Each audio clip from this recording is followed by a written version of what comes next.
another episode of Mistakes to Millions. Today I got a special guest, man, and I want to thank him because we had it scheduled before, but I had some, it was stuff going on with life, and I thought, like, he busy and he booked. I didn't know if he was going to come back, but he was smooth and calm. He was like, Trell, I got you, man, and he actually gave me advice. So I want to thank you for coming today, man. I was genuine. I appreciate it. Bro, definitely. So, man, when I was actually, to be honest, man, I got a book, right, of people that I want on my podcast that I wrote down in a little raggedy book, man. And you was one of the people. Appreciate it. But you reached out before I can even reach out. Like, man, Trell, when I'm getting on. So when I seen that, I'm like, you kind of gave me the boost of confidence. Like, man, people really watching and they want to get on. Like, you was one of the first people to reach out to want to get on, man. So it's dope to have you on here, man, because you is one of the people that, like, I want to show Milwaukee what's going on, man, because you from Milwaukee, 12th and Locust, right? Second Locust. Second and Locust. So you from where we from? You from the, the hood, and you made it out, man. And those are the stories that I want to be told through these lenses, through my podcast, man. So let everybody know who you is, man. But I appreciate you for coming, man. Yeah, let's back up a little. But yeah, I want to reach out because I feel like, I love what you're doing too. I feel like if I could tell my story, it'd be a lot simpler to book other people that need to come on, right? Yeah. So I wanted to make sure I showed you that love. And I mean, going back, who's your mentor? Mike Peeps? No, it was actually Vic. Vic. Yeah, Vic. Yeah. So I want to make sure, man. I'm a former board member for Running Rebels. I worked there for 6 years, so I was like, let me just get on it. But in terms of me, my name Clifton Phelps. I'm 44 years old. I am one of the owners of JCP Construction here in Milwaukee, as well as Equity Supply Group. One of the owners of Equity Supply Group, which is a supply distribution company. Okay.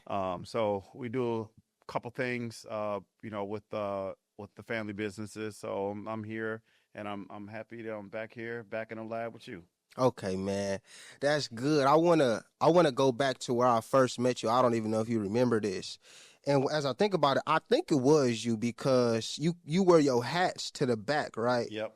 Like, so I seen you at the Rebel Banquet. It was like 4 or 5 years ago. And I said, this when I was bold. I've been had confidence. I just walked up to you like, hey, you work for the Bucks?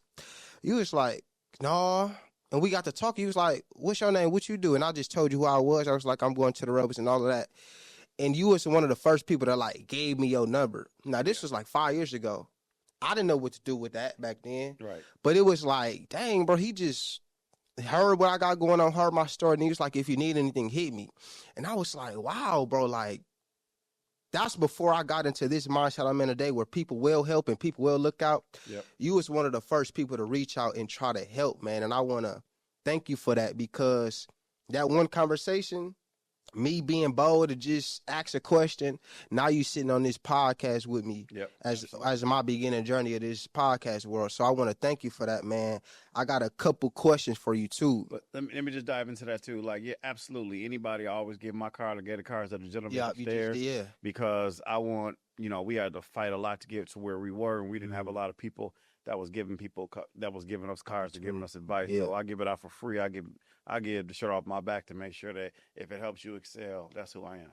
See, now let me go back off that, man, because that's crazy, because that's kind of where a lot of us, my generation, fighting with now. Like, we think we can't get no help. Yep. And you not older, but but you done live, you know what I'm saying? So to hear that from you, it's crazy because I be out looking for people like that, and I just have to sit and realize what you said and what you just did upstairs like 2 minutes ago. Yep. You said, reach out, man, let's have lunch. He told you what he had going on, and you just finna network with him.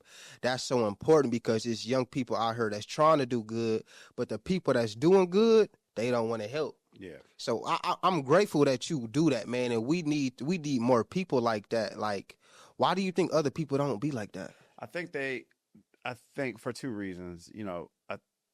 I think that they, one, don't know what that giving back looks like. you know, it could be something in their past where they felt like they helped somebody out and they got backstabbed.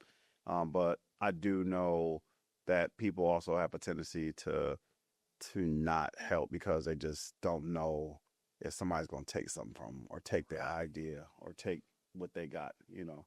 So, and people just don't know how to ask. People don't want it. Yeah, I listened that's to true. this podcast this morning. Like, people just don't, their self-confidence doesn't happen to a point where they want to ask. I met you at that fundraiser for this building. We were fundraising for this building right here. I think we raised like $4.5 million. Huh.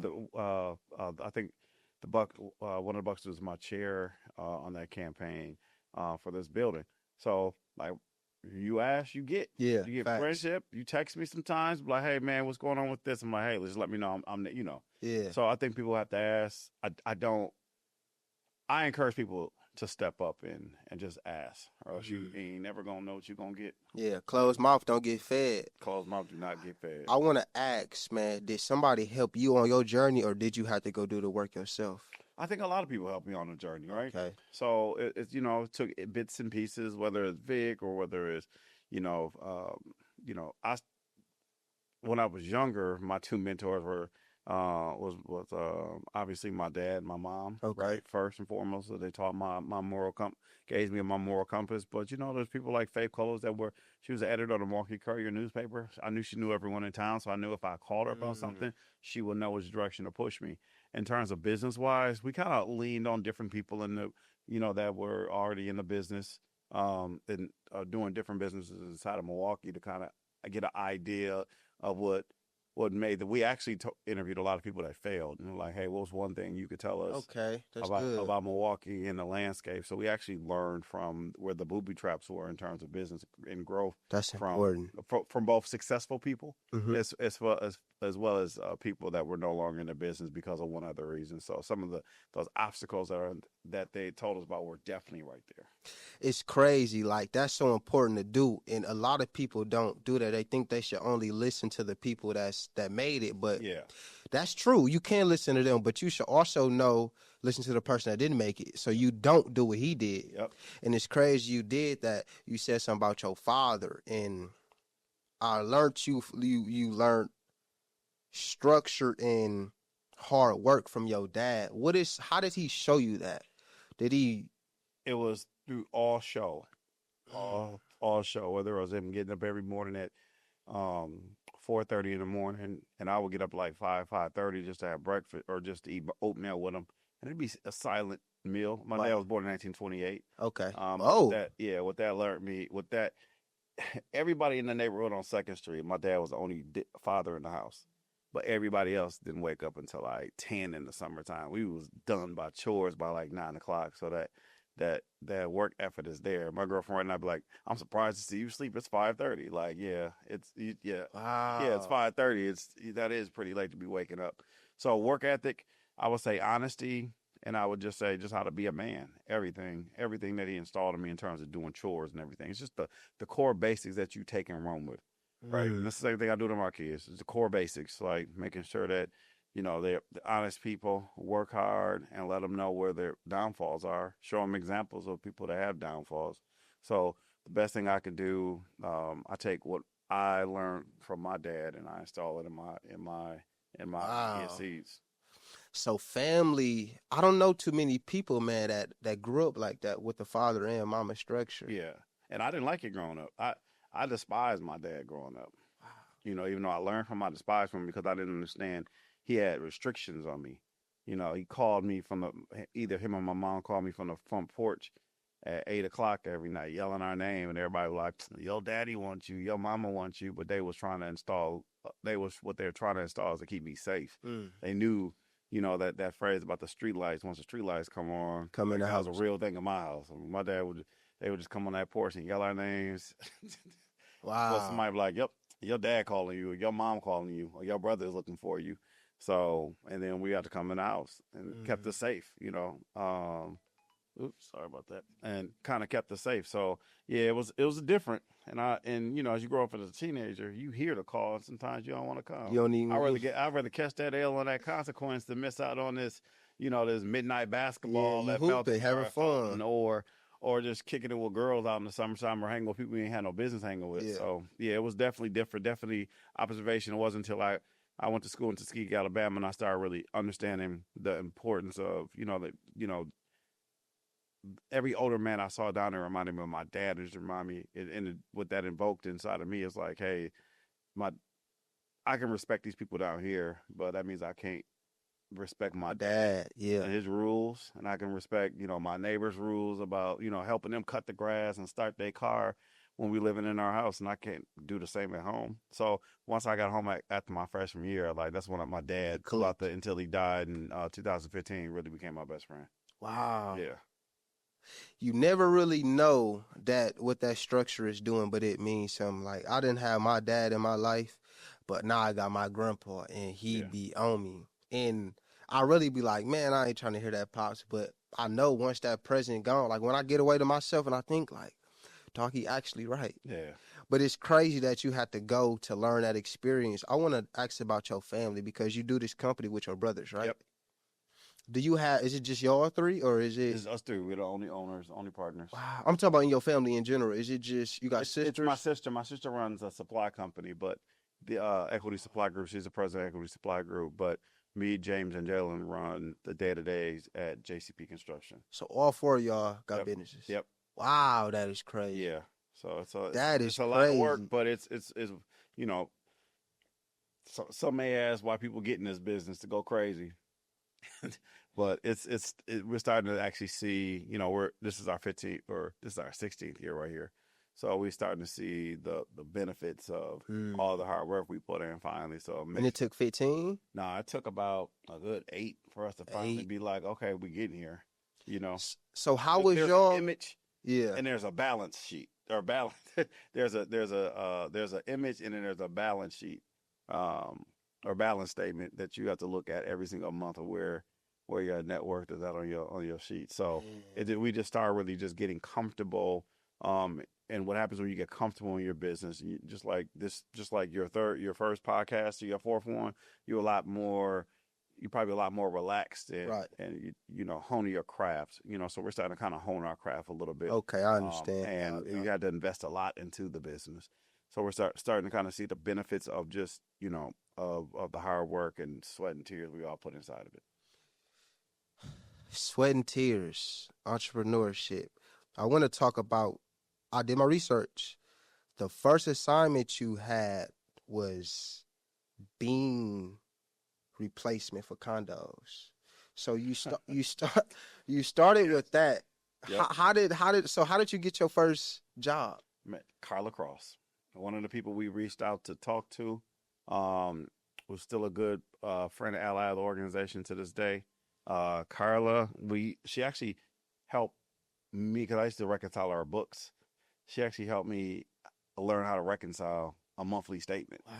So in the process of doing that and just keeping up on our relationships, and mind you, this part of business is on 2nd Street above my parents' house in the duplex. So she would come upstairs in our house and help us reconcile. And she said, hey, I have this beam replacement project. And for us, it was like the biggest project in the world. It was our first project. First one. Our second project was Cambridge Commons on East North Avenue by the McDonald's, those apartment buildings. Okay.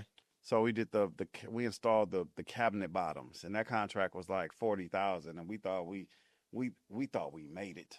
40,000. I would have think so too. You do beam replacement, then you get 40,000. Yeah, so we thought we made it then, and then we had a change order up to 90,000. So we thought, like, at that point, we was like, man, this is good. But at the end of the day, that's where we were. That's the investment that we made in the company, and we were happy. We were proud. So yeah, that beam replacement. Yeah. Shout out to Carla Cross Management. She hooked us up with that first project. When I seen that and I seen the face, y'all, like when your brother was talking about it, I was like, dang. And then I don't know too much about construction, so I looked it up and I seen it. I'm like, oh, that's that. But you do that. I want to ask you, who idea was it to do the business? Like, did y'all all plan this together? I think so. It was a lot of conversation, right? And I want to say the process took like a year and a half. It was an idea that got out there. We were already flipping houses before.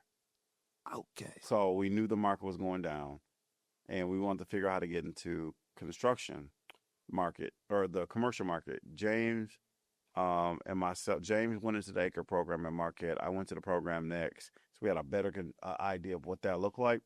And then once we start kind of like throwing ideas together and how we were going to transition the business, I would say that probably took like a year just to kind of get everything in order, figure out how we're jumping, when we're leaping, when we're leaving finally.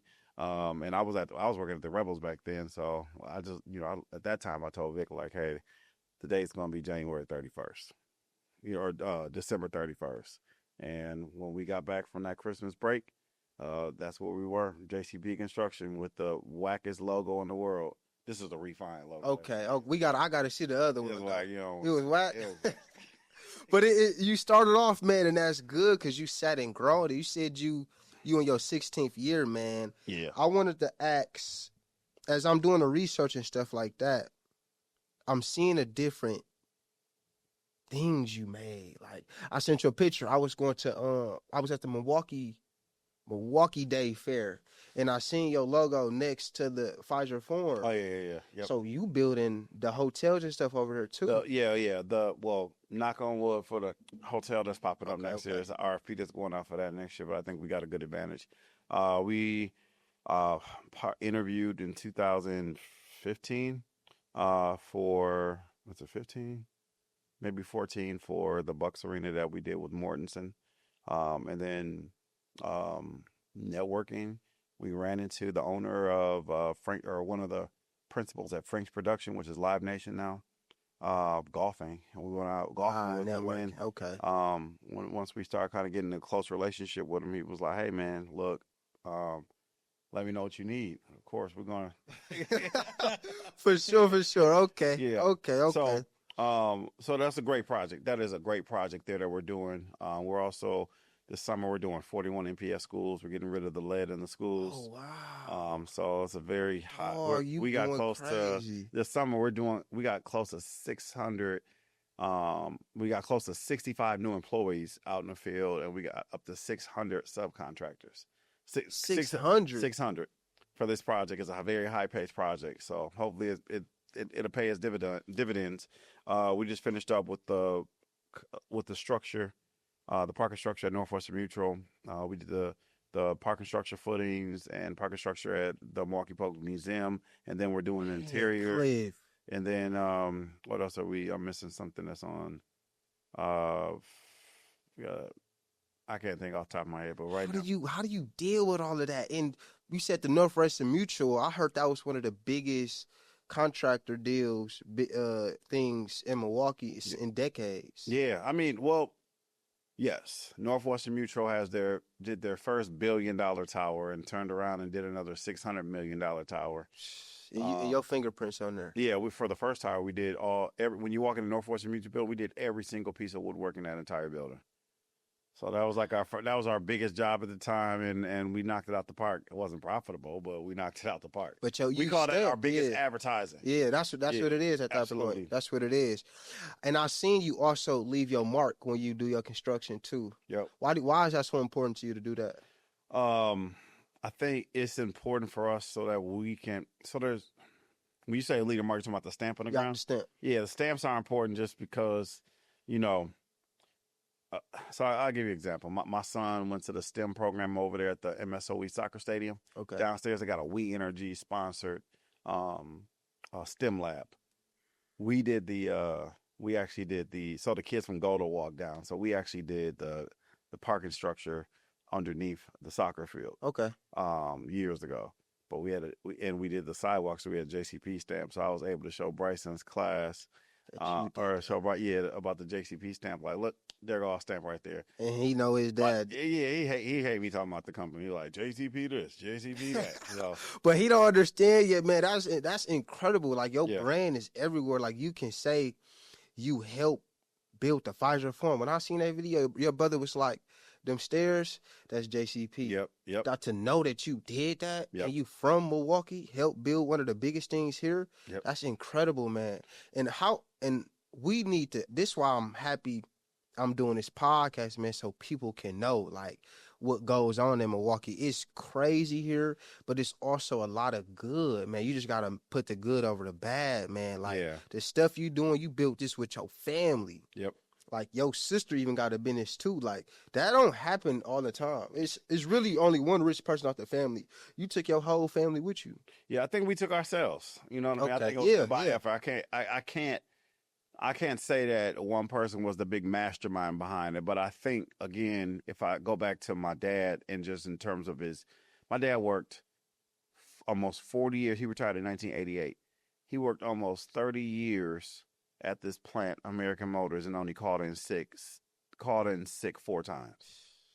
So I think it has a lot to do with work ethic. More like, it has a lot to do with our joint work ethic that we have.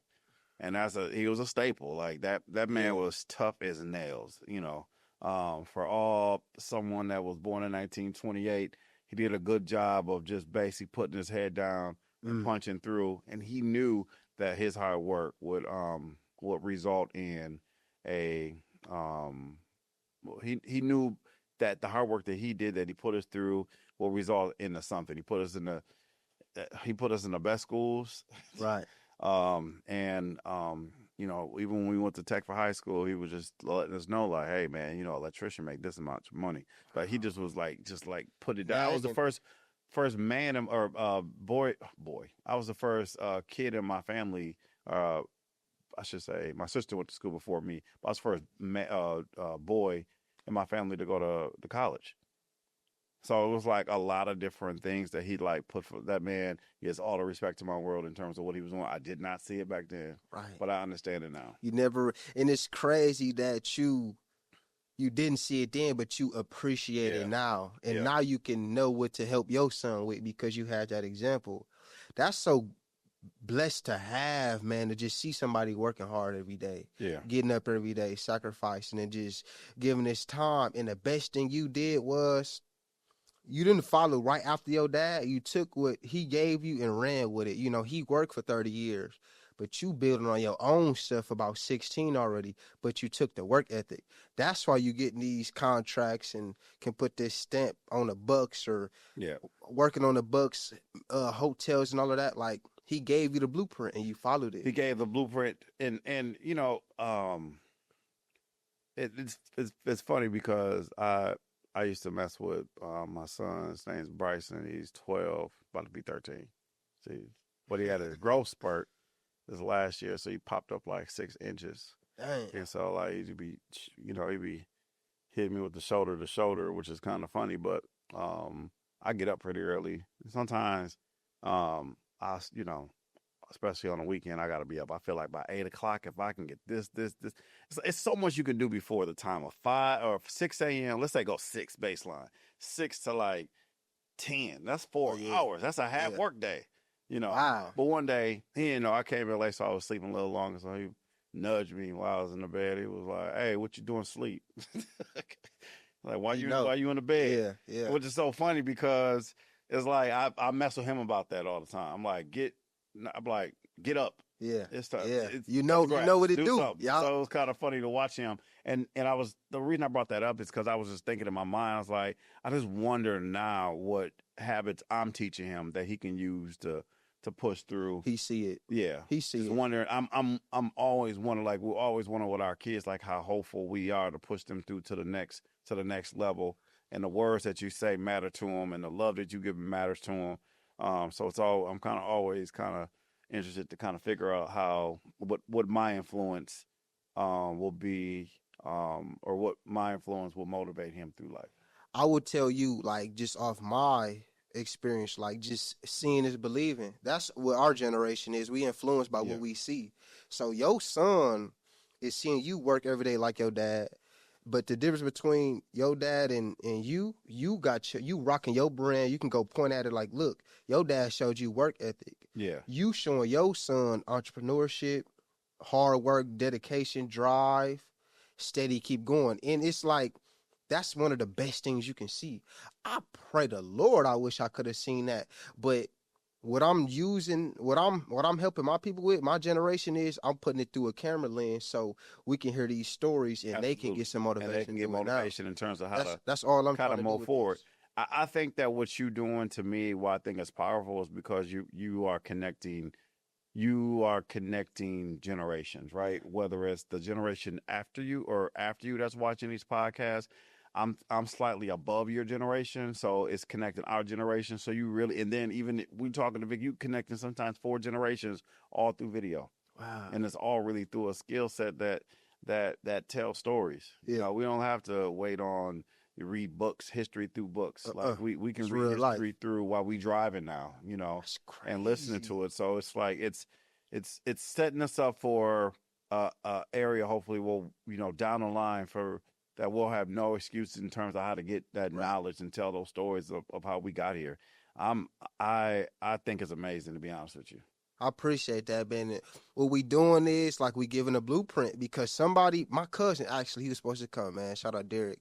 He wanted to get into construction, right? I know. I told him. Give him my number. I did. He gonna reach out, man. I said, you just got to get around somebody that's doing it, and yeah. Yep. To know, I know how you are on the phone and how you are with me, but I never seen you do it like outside of me. Like today, when I seen you did that, like I'm one of the people. I'm watching everything. To see you shake that man's hand, like you really looking out, like you, man, let's have lunch. Right. I keep saying that, but you don't know how important that is because people are not doing that. Like my cousin called 30 different contractors. It's hard to get people, but people ain't willing to invest time into you to help you get to the next level, and it's crazy that you did that, man. So it's about having, once you get those overall, it's about confidence, right? It's about, if somebody need me, if they on BS, I can sniff that out pretty quick, right? For sure. But if it's about having that confidence that he may need from a conversation we have about something he's struggling with. It could be insurance. It could be, hey, my subs want. It could be subcontractors he might need. The young man's in construction that we were just talking to.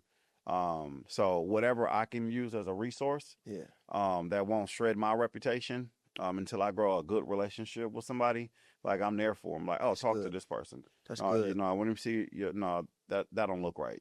So it's about really just sharing those resources, because they're sharing those resources with people that no matter how small their business are, so they can grow. Like those validations. That's what I was listening to. Those validations help companies. Right, they helped us. Yeah. Every time we got a meeting with somebody that was like big, when we were still doing beam replacements, we was geeked the night before. Like that's lovely though, so man. I know that feeling, so I'll give that feeling to somebody else, and then be that asset. If proven, I'll be that asset for the next company, next person. It could be outside of construction. So I always try to figure out. I'll sit down. I was talking to this lady the other day. And I was the questions I was asking her, she wasn't catching necessarily. So I just jumped. She was catching it just in case she see this. So I was like, do you reconcile your books every month? She was like, I don't. I'll wait for the year. I was like, you don't know where your money at. Wow. You don't know where your money at. I was like, let's sit down. And I canceled her, so I got to reschedule with her. I was like, let's sit down. I got somebody that can reconcile your books. I think her other thing was like grants. I was like, I got somebody I can introduce you for grants. And if I can just sit down with somebody for 45 minutes and help them and push them in the right direction for them to be more profitable for their kids, that's amazing. Dog, that's different. Yeah, man. No, that's amazing. That's different, dog. People like, so you building you, and you also turning around and helping. Dog, you got to, because like everyone can't fail while you doing good. You know what I mean? Like it's utterly crazy to think that during the process of you trying to build wealth for your kids, the next man can't. Right. You understand what I'm saying? Like that mentality has to change. That's Milwaukee, man. The crab in the. We are not only daycare providers, and barbershops. Yeah, it's a lot out here. Yeah, it's a lot more. There's a lot more actual. And to be honest with you, being successful, or having access to capital and having money when you're a business owner, entrepreneur, or going from an entrepreneur to a businessman, because there's a big difference. Can you explain that when you're done? Absolutely. When you make that transition, you open up doors for other people. Ooh, And if you're the boss. I'm talking to someone that is edgy about explaining their business, and I'm able to help them, the next person that's a little hesitant to ask somebody else will be helped by the person I help. So it's like you're kind of creating an ecosystem of success. Keeping it okay. You Yeah, keep it you in got the to circle. you got to keep an equal system or equal ecosystem of success. I was the chair of the African American Chamber of Commerce here in Milwaukee. Seen that, yeah. And one of the things that we want to do is just try to focus on getting money in the pockets of businesses. And when I was there, I was just we had these low interest loans that we loan to different businesses and whatnot. But I always thought that there could be more done to help enrich businesses, whether it's actually sitting down with the business and actually trying to connect them with the top 3 people they need to be connected with. And it's like you can reach out to a business or a business can look at you like, I want to meet the president of Barrett. Why?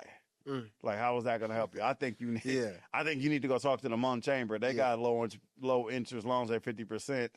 That's good. Though. Like you gotta put them where they need to be. Yep. They thinking so big.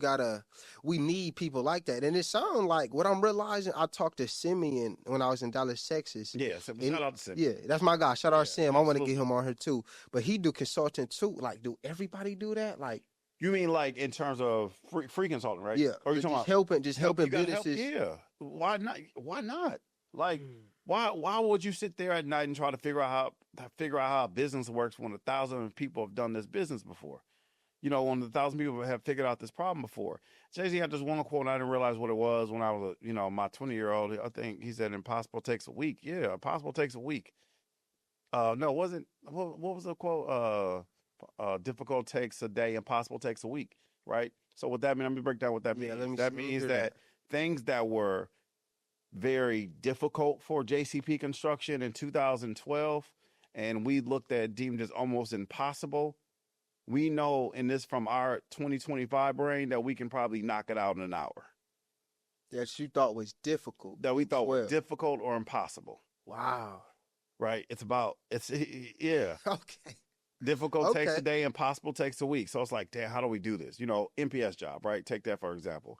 41 schools, 3.5 months to do it, to get rid of all the lead in these 41 schools. 3.5 months? 3.5 months. That's all we get. So it's like 2012 JCP Construction could not solve that problem. Right. 2020 JCP could not solve that problem. Only 2025 JCP could solve that problem. I know. I get it now. You understand what I'm saying? That's good. But only a 2025 JCP, MPS would trust to do it. They wouldn't trust it in 2008, right? It's too. So it's these overall different phases in businesses. So going back to the other question of entrepreneurship, businessman, right? I think entrepreneurship is something that starts. It's a startup. It's a startup to a business, right? And it's that if you follow me through that impossible takes a week journey in terms of 2000, 2008, 2010, JCP was definitely entrepreneurship startup, right? 2012 entrepreneur, no longer a startup. So I would say 2015, 16 is when we started brushing our shirt a little bit. And I think 2021, I would say about 2019, right around when we got the DNC convention before the pandemic, I think is when we really just crossed over. Actually, we finished Bader Philanthropies and we did Peach Fruit Market, and we were like, this thing is getting pretty easy. We're able to solve our problems internally in terms of like business growth and figure out exactly where we are. It got easier. Yep, and easier and easier and easier, and then you kind of manifest into a business, and you create that supply company. Or buy the supply company that allows you to go throughout the Midwest and buy construction materials and waterproofing for other construction projects. And then you start looking at real estate, and everything starts to open up. And everything starts to open up, and everything starts to kind of all make sense. And now you have your relationships in your banks and your creditors, and now your credit score don't mean nothing because you got so much assets on your balance sheet. So and we're getting all the way to the top there. So I guess my point is that gradual change in a business is what keeps businesses growing and kind of understanding. And mind you, we had to learn this from other businesses. We had to sit down and be like, who's your insurance carrier? Well, oh, really? Can you do me an introduction? Introduce your insurance carrier. Hey, the guy we have right now is I can't think of his name, John. Yeah, right now we're at 3% bond rate. 3% bond rate on $1 million is a lot of freaking money. You know what I mean? The average bond rate is probably 0.5%. Like, how do we get to that 0.5? How do we get to the 0.5? Because that's money that comes out of pocket for for sure. How do we get to the 0.5? Well, it starts here with this meal. Let's build a relationship. Mm-hmm. And you build those relationships in your insurance, in your banking, in your, in the healthcare, in NPS, and those relationships essentially grow into larger relationships. What you said, what we talking about, you said it in the beginning. You got to ask them questions. Got to ask them questions. You started off with a question. Yep. And now you here. Yep, I'm here. I'm here to be a resource to anybody that needs it. So I'm here to answer the young man's questions upstairs. I want to figure out what is real. I want him to ask me real questions that can actually help him grow. Yeah, take him to the next level. Yeah, or clarify, or allow him to sleep at night peacefully. Yeah. Okay. That's 100. People just need reassurance.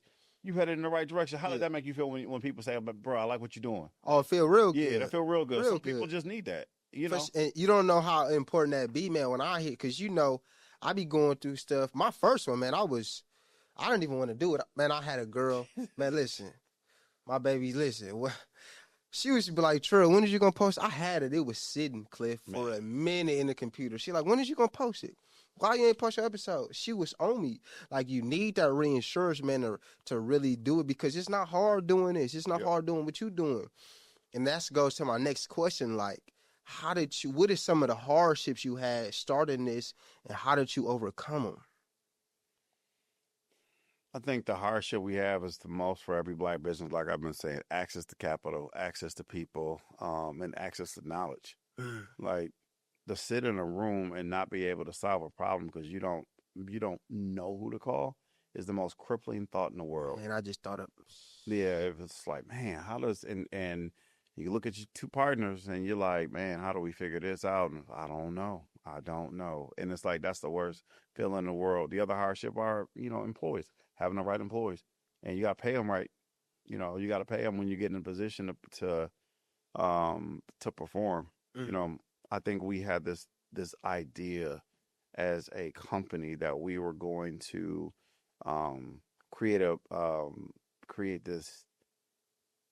this team of black contractors just and rise up. But what I realized is that, hey, we caught some on the way up. The other ones, we can't hold everyone's hand. Man, you can't. It never really go how you want it to. Like, it could, but like, man, the vision of this, man, like, you just got to go with it, man. I wanted to ask, you say you pay your people real good.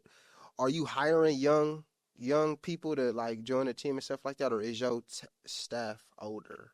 Our staff is older. Okay. We do internships in the summertime, okay. So if you know anyone, just send them my way, and I can kind of figure out they'd be a good fit. It's pretty much like any other corporate setting. We, make sure we do interview and rounds, and we try to get the best people. At this point in our 16-year history, we need the best of the best. Okay. Yeah, so, you experience. Yeah, you ain't doing no little. Yeah. Doing real deal work. Yep. And then let me do a time check for you. Okay. And let me explain what that means for you. If we got to build this wall right here, mm-hmm. and then the other company has to build this wall right here, and this goes all across all businesses, right? They got their best workers. It's the competition. Competition gets $100,000, right? All right. Are you going to install your cousin on my team that's lazy? Or are you going to get everybody on that team to build this wall up to beat this team? We can't have no weak links. Okay. As you know, and I started to go down that route before. But I think as we were growing, we realized we got to have the best people in that office. I think we had this overall dream of having family and a lot, family, friends, associates, people. We didn't even question why people were fired from other places. We just thought, oh, people like JCP, come on over. We had to really get out that mentality of like, no, we need people that want to win. Right. Like when people leave our company. Some of them is okay. You know, we keep the good ones. Okay. You know, okay. I mean, I was like, I know what you mean because I witnessed it with mine. Like, and then especially when it's yours. Yeah. Like when it's yours, you feel like they're stealing from you. Like, come on, man. Whether it's time, whether it's on the phone, when somebody needs to be like, you just feel like they're stealing from you. But then when you working at a job, you understand like why they be on you for being on your phone or it's time. It's time and money. It's like man, I'll give an example, man. I'm trying to figure out how to say this the best way, but it's somebody that, man, this is a couple years ago, but I wanted. We always have to watch as owners. We got to be careful. We be like HR, take care of HR. Yeah. HR. Okay. You know, because we can't afford to roll. We such on a. We can lose our company off the wrong way we talk to a certain demographic of people. I wanted to ask. I got a couple more questions. So, construction. I heard that y'all built like the stairs at the Bucks Arena or have parts with that. So, do other people build stuff and you just? How do that work? Like, do they tell you like JCP, you fix the wall? So I think on the Bucks Arena, part of our partnership with Mortensen, we had our scope was. It's gonna get real geeky. We were on the team that won, so we won the arena with Mortensen. What we also had was our project manager time, general conditions and general requirements caked inside the overall contract. The self-performing work that's where you make the money off billing for time on the project. I didn't want to like drag. Yeah, nah. But we outside those stairs, railings, glass, every single bathroom.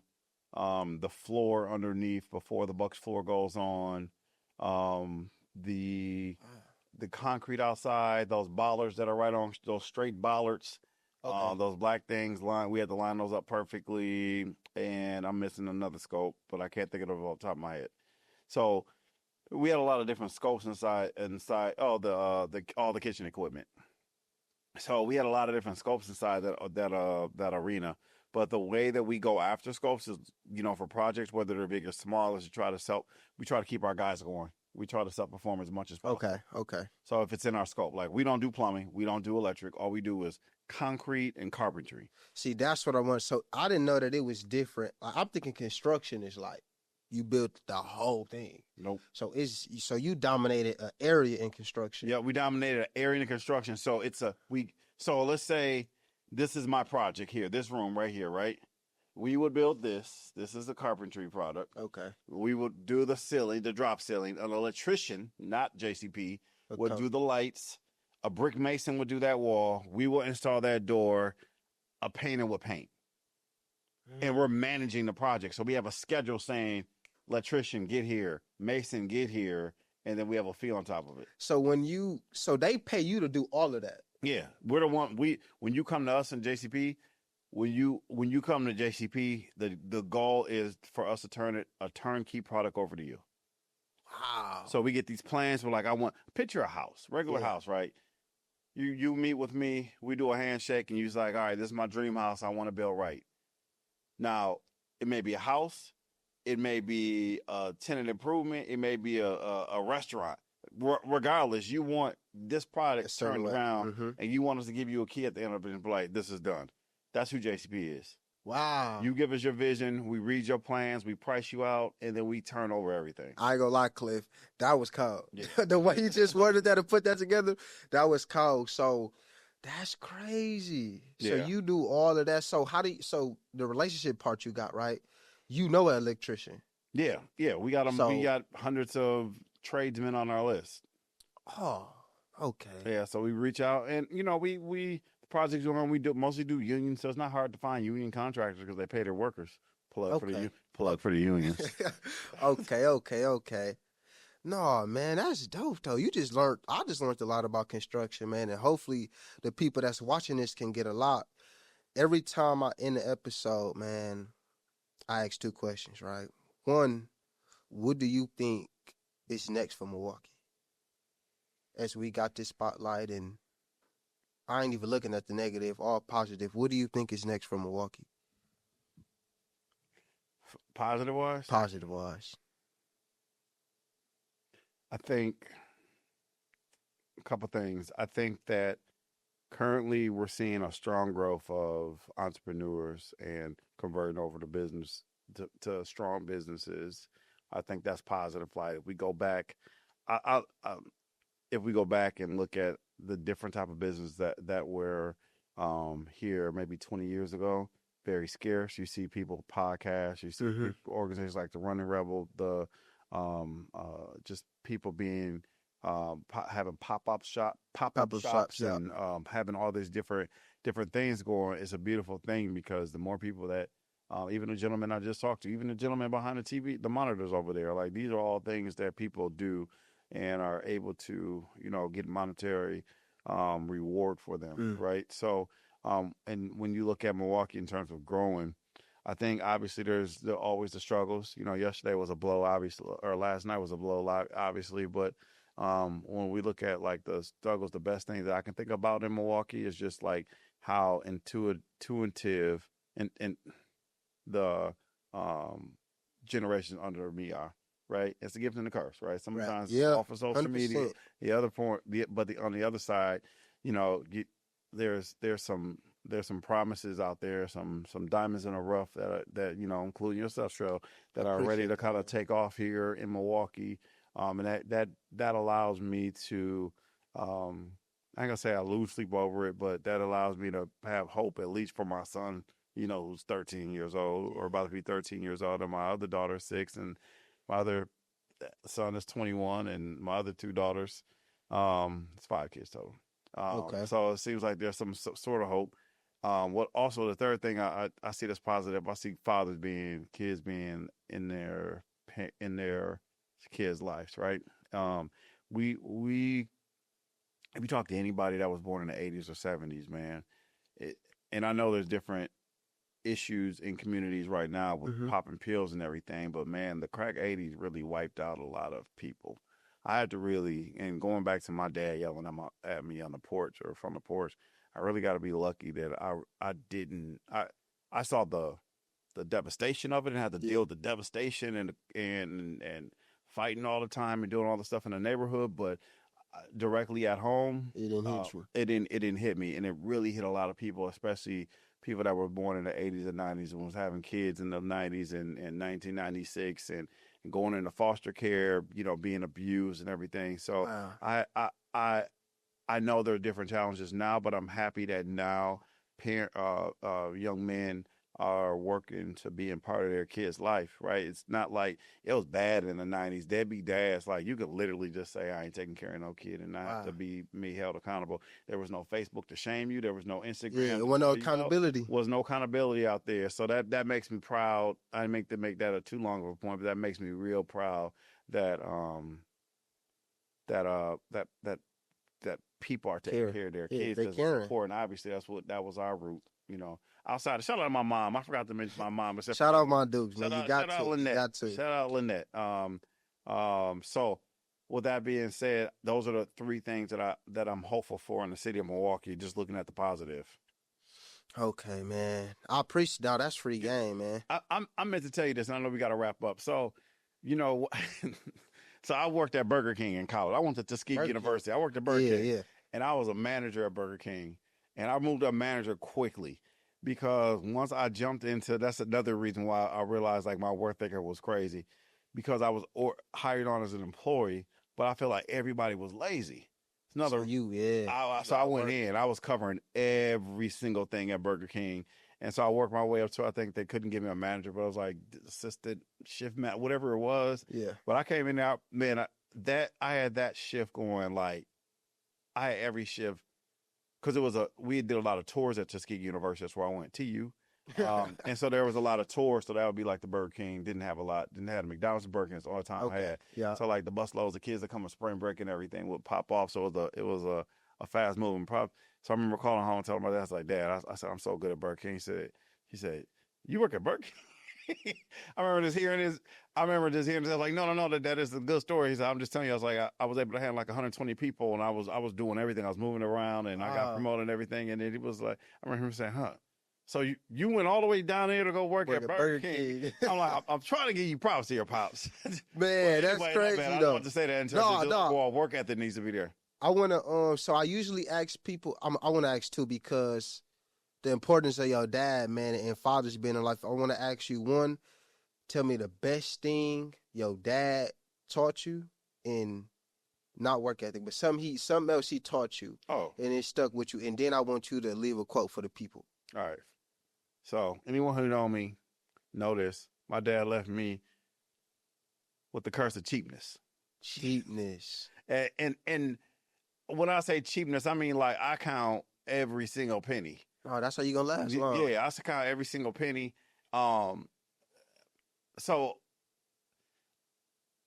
I've been able to like let go over the last couple of years of like, but my dad definitely taught us the importance of not wasting money. You know, washing clothes was the same. We had these things called sud savers, and sud savers. You know why you even know why you got bowls? You know, like in some basins they got the big concrete bowls. The concrete sinks in the basement. Oh yeah. So what happens? Then it stopped like in the 70s or 80s. So the water from the washing machine used to go in the sink. You would plug the sink up, right? And they used to have suction holes that once that water was done in the low, let's say you wash the whites first, and then you took the whites, put them in the dryer, and you put colors in. The water sucks out the suction sucks out the water and goes on. So you wash your clothes with the same water. Oh, you scoop it. Man, yeah. I never knew that. Yeah, so it's called sud savers. Sud savers. Okay. Like sud savers. So my dad used to use that, and he would wash like 5 clothes with the same water. My guy, like I didn't. Whoa! I didn't know until in high school, because in middle school but in high school they was like, "Why you smell like mildew?" I'm like, "Dad." So, whoa! I'm like freshman, I'm like, "Dog, what is that?" Because you know he didn't believe in buying all that stuff you put into the dryer to make it smell better. Like that's $1.22. That's a no. Wow. You know? So it was just like some of the cheapness I had to really grow out of and realize like that was just him being. My dad was raised in the Depression. That's when he was born. He was born in 1928. So they that's all in he Mississippi. Knew. Yep, that's all they knew was how to keep hold of money as best as possible. Eating the end bread. If the bread scraped, put the toast in the or scrape the burnt off and eat the toast. Like there was no throwing away. Leftovers were mandatory. Leftovers in our week was like a week. Like it'd be Monday. It'd be like, man, we had this on. It'd be Friday. It'd be like, we had this on Monday. It's good. Whoa, so no, that's crazy though. So that's what he taught me. Just taught me how to. I should say, my dad taught me how to be very appreciate things, and very responsible with money. I think the quote I will put out there today, I will say, man, love everyone, even strangers. Right. Mm-hmm. I think we're missing a core agape love for everyone these days, and I think just by loving people and respecting people, I think we can start to move in the right direction. But it got to be a sense of respect and love for each other, or even a self-respect love for ourselves. Yeah. On how we walk through each other, how we walk through life.